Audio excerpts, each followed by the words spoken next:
Today, you can see it's a big setup, so the camera view is a little bit different.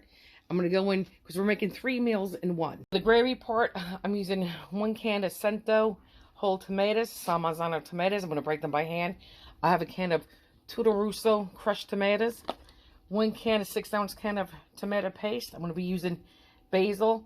I have an onion, I have garlic, and we'll go through ingredients and stuff later.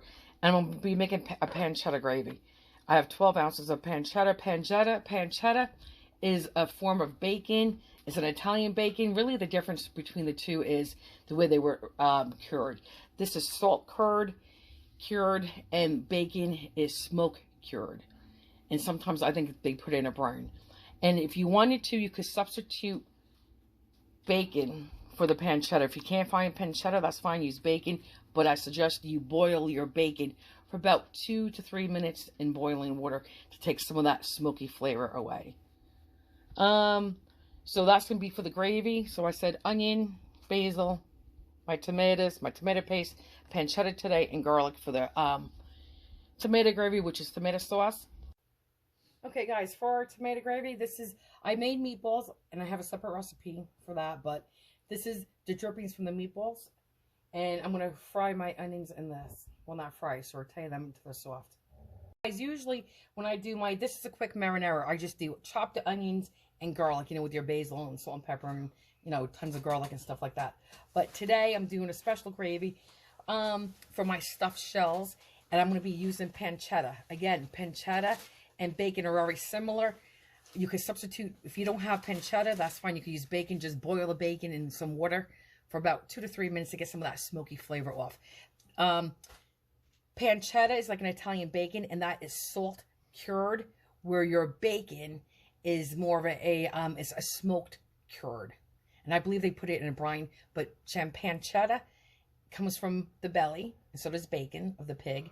And pancetta is salt cured, and bacon is, yes, pancetta is salt cured, and bacon is smoke cured. Okay, so now, and that's the difference I'm doing today. I'm putting pancetta in here.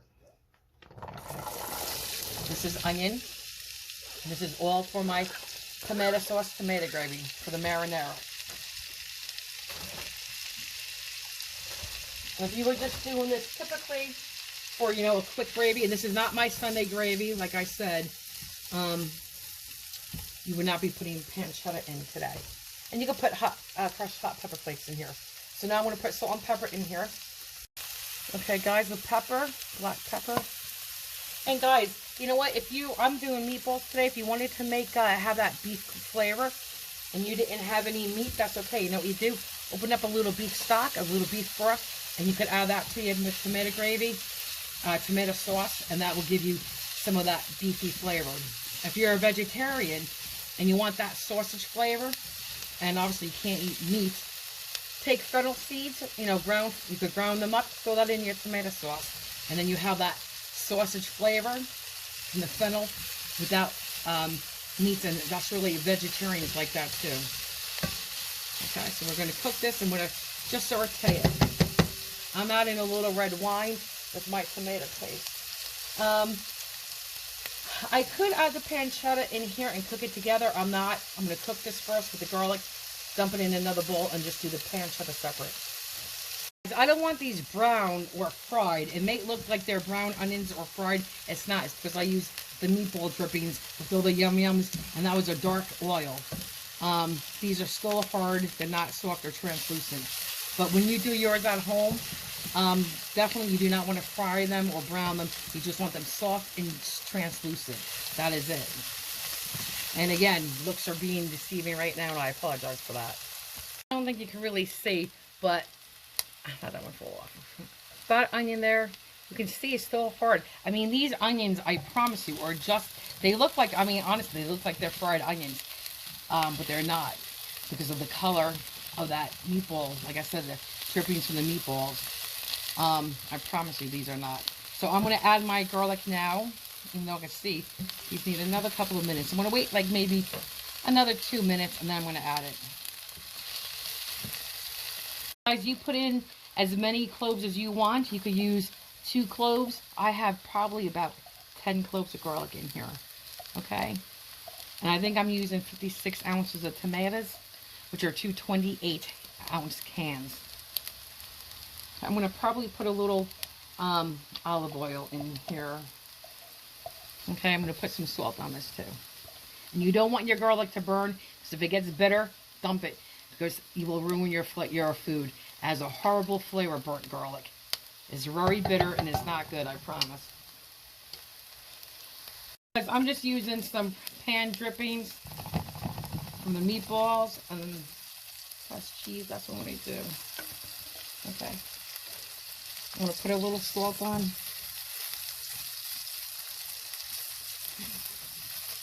I have, well, that's hot bottom on that bowl, but I have about 2 tablespoons of olive oil heating up. And now I only put that in to help the pancetta out. So now I'm going to use 12 ounces of pancetta. And again, you can use regular bacon. Guys, this is the third one. I already put the second one in off camera. You have to be careful now with your salt. You know what? I'm going to take some of that out. I don't want to use the whole 12 ounces. I use 12 ounces if I'm doing 3 cans, and I'm not. I'm only doing, I said, 56 ounces. So I'm going to be using 8 ounces of pancetta, okay? Not 12. And I was saying, you got to be very careful with your salt, because this is salty. Okay.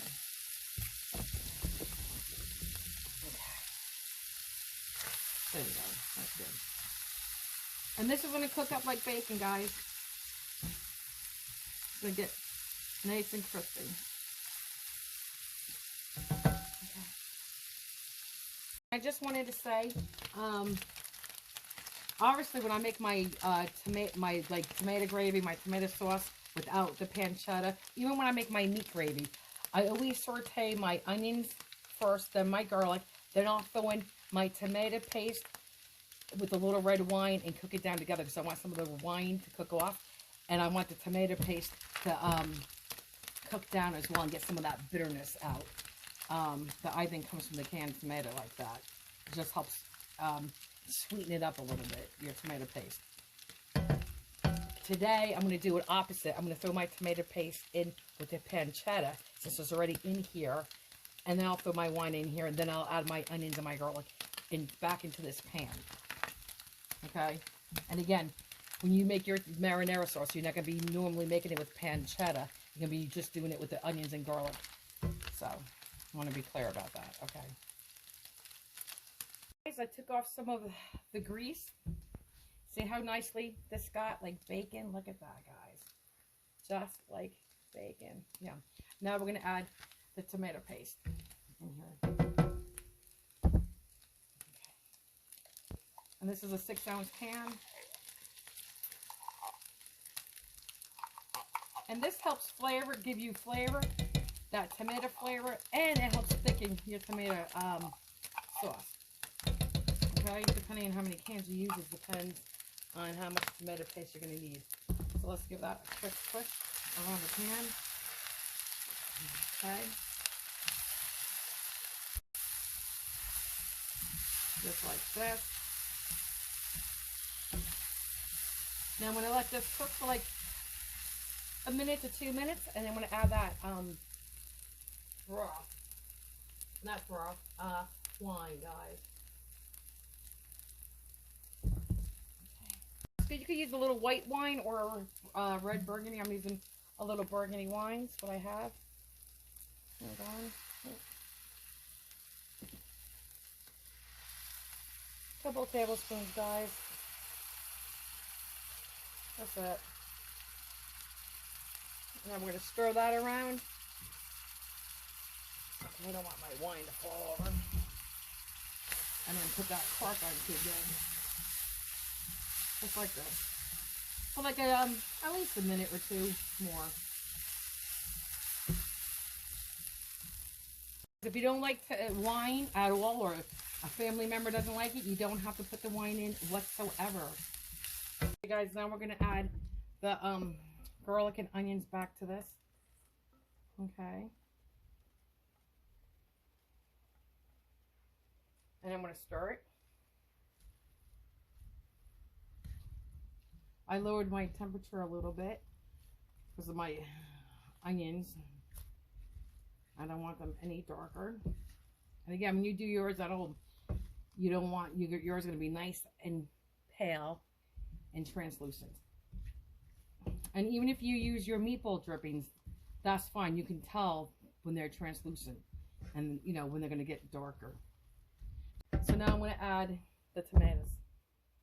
I'm going to first add the crushed tomatoes, to the roots of crushed tomatoes. Okay.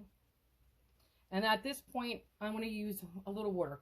Quarter of the can up, maybe about to here with water. Okay. This is when you can use beef stock. Now these are whole tomatoes. I'm going to dump them in here, but I'm going to break them by hand. You could put this in a blender, okay, and definitely blend them. I've done that too, but today I'm looking for more of a choppier tomato, if you will, so I'm going to do it by hand. Okay, and I'll show you one, and then I'll do the rest off camera. I'll use this hand. Just going to take it and squeeze it. Be careful because you don't want to make a mess.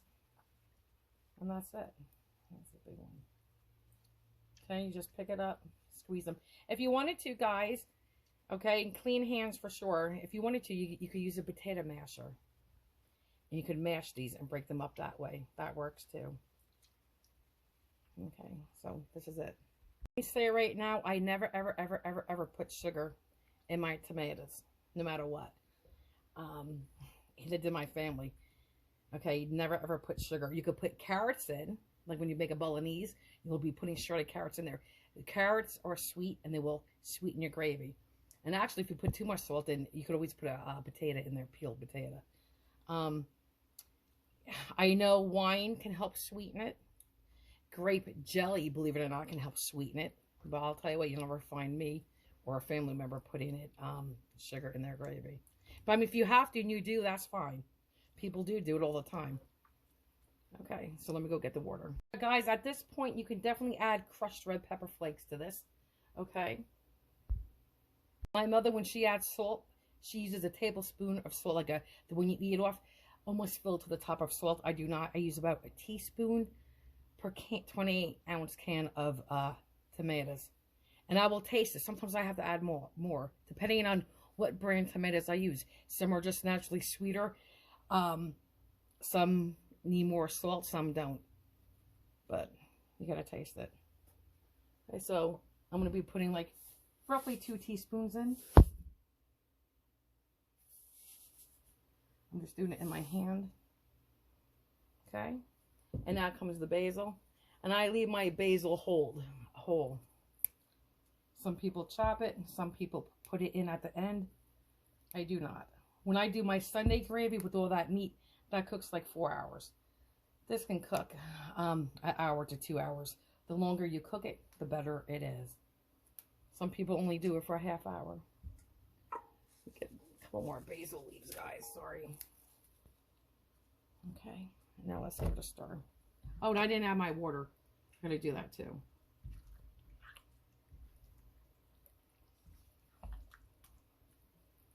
Sometimes people add no water or beef stock. I have very little in this can. Look. Okay. That's it. And for the other one, again, I just want to clean out the can. Give it a quick stir inside. Okay.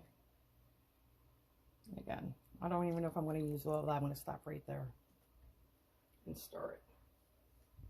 I did taste it for salt. Oops, I spilled. I did taste it for salt, and it was perfect. Okay, and the sweetness of the tomatoes is there from the San Marzano. Okay. Add the rest of the water, which was very little.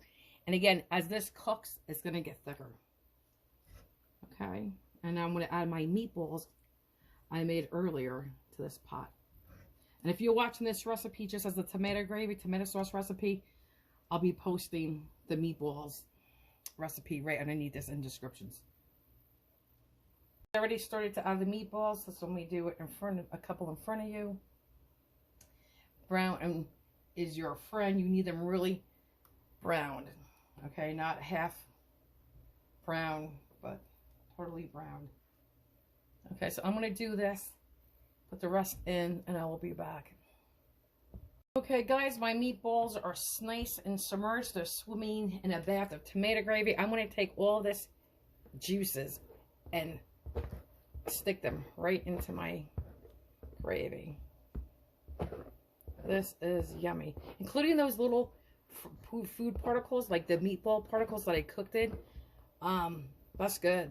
Those are your little brown yum yums. That's flavor, guys. Okay, there you go. I'm going to put a lid on this 3/4 of the way. I'm just going to cook on low for about a good 2 hours. And that is it. Just say this, I'm going to crank up my heat first before I lower it. I want to not bring this to a boil. I want this to get nice and hot where it looks like it's going to start popping and boiling. Then I'm going to lower it. This is what you want. You can see it's starting to puff up down here, a little pop. This is what you want. I'm going to quickly push it around, and then I'm going to lower this. Okay. You're going to have to stir this, I don't know, guys, every half hour or so. You scrape the bottom, scrape the sides, because you don't want it to burn on the bottom, because you will get that flavor. I'm going to put the lid on, about that. Ooh, hold on. This is not the lid, but I'm going to put it on like this. This will be that little, I'll show you from that end, a little gap like that. Okay, for right now I have it on just because I have to lower the temperature to low. I'm going to go switch my lid, and I'll see you in about 2 hours. I'm just going to throw in one more basil leaf. Tuck them in there. And when you cook this, you do want to see steam. You want to see some steam, otherwise you're going to cook it longer than 2 hours. Okay, you want to always make sure you see a low steam. All right, see you in 2 hours. I want to say those meatballs are true blue authentic meatballs, and they are tasty as all heck. I mean, delicious. This here is that tomato gravy with the meatballs and the pancetta. Excellent, tasty as heck, guys. Truly yummy. Cannot wait to dive into this because I know what it tastes like. I mean, so yummy. Guys, here's our gravy or tomato sauce with the meatballs. I promise you is out of this world good. So delicious. Yum, yum, yum. I'm going to actually take the meatballs out, put them in a separate little bowl. Not all of them. Some of them so you can see them separate. But, does it smell so amazing. Delicious. Oh, the stuffed shells. Very yummy. Here it is separated. Well, there's some meatballs in there. But here's the bowl of meatballs. I cannot tell you how good they are and emphasize that. Guys, here you go. Here's their homemade bread. Here's the meatballs. And here are the stuffed shells. Now, when I first dished them out, I took them right out of the oven. You should let them set for at least 5 minutes, guys. But let's dig into one. Let's dig into, I don't even know which one. How about this one? Okay, my God. I don't know. Okay, let's just do one. Okay. And let me take the filling first. Okay. Guys. Pillowy soft. Like a cloud. And I didn't even use that many yolks. Did I? Okay. But look. That's a big bite to take on camera. I want to show you this side too. So you can see the inside. Okay. Let me take this bite off camera. Hang on. Perfect. Truly amazing. You don't have to go to an Italian restaurant. You could cook Italian at home. There you go. It is obviously spot on. Authentic Italian stuffed shell recipes. You know the meatballs are good. Hang on. Okay, so here's that meatball. I just don't want to get dinged from my husband's cell phone going off and being copyrighted. Here's the meatball. We already know how good that is. It has that little bit of a spice and the cheese you're looking for. But guys, the stuffed shells, you can't get any better than that with that pancetta gravy. Yum. Perfect amount of cheeses. Meaning the Pecorino Romano and the Reggiano. Perfect. Perfect amount of pancetta. By all means, you could put hot pepper flakes in here and kick it up. It's up to you, but okay. Dinner is served. Let's take a bite of the bread. Very good. And like I said, I made this recipe before, but this time I put Italian seasoning in. Okay. Very good. Bon appetit. I just want to say I hope you all enjoying the holiday season. And Happy Hanukkah, Merry Christmas. But I hope you guys are enjoying what you're seeing. You're liking what you're watching. And I hope you'll join me in the next video. And I hope to see you there, guys. And seriously, if you want, you can hit the notification bell. That's not subscribing. It's just letting you know when I make more videos.